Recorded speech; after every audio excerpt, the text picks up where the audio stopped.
খবর 24x সাথে আপনাকে স্বাগত। নতুন নতুন খবর জানার জন্য আমাদের চ্যানেলে চোখ রাখুন। নমস্কার দর্শক বন্ধুরা, স্বাগত আমাদের এই চ্যানেলে। একের পর এক হাজিরার তারিখ এড়াতে এবার বিষ্ণুপুরের সাংসদ সৌমিত্রর বিরুদ্ধে গ্রেফতারি পরোয়ানা জারির নির্দেশ দিয়েছে আদালত। এমপি এমএলএ আদালত নির্দেশ দিয়েছে আগামী 9 জুলাই আদালতে হাজিরা না দিলে সেক্ষেত্রে গ্রেফতারি পরোয়ানা জারি করা হবে সৌমিত্র খাঁর বিরুদ্ধে। বাঁকুড়া জেলার পুলিশ সূত্রে জানা গিয়েছে, গত বছর 13 এপ্রিল সোনামুখী থানার মানিকবাজার এলাকায় স্বনির্ভর গোষ্ঠীর মহিলাদের একটি বিক্ষোভে যোগ দেন সৌমিত্র খাঁ। সেই বিক্ষোভে উপস্থিত থেকে সৌমিত্র খাঁ সোনামুখী থানার তৎকালীন আইসি সৌরদীপ্ত ভট্টাচার্যের বাবা মা তুলে গালিগালাজ করেন বলে অভিযোগ। ওই দিন পুলিশ সোনামুখী থানায় সব প্রণোদিত মামলা দায়ের করে সৌমিত্র খাঁ।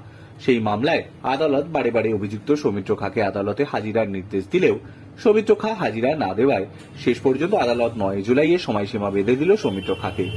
9 জুলাই হাজিরা না দিলে তার বিরুদ্ধে কড়া পদক্ষেপের নির্দেশ দিয়েছে আদালত। 24 লোকসভায় বিষ্ণুপুর আসন থেকে তার প্রাক্তন স্ত্রী তথা তৃণমূল প্রার্থী সুজাতা মণ্ডলকে হারিয়েছেন সৌমিত্র। 5567 ভোটে জিতেছেন বিজেপির সৌমিত্র, যদিও এর আগের চেয়ে তার ভোটের ব্যবধান কমেছে।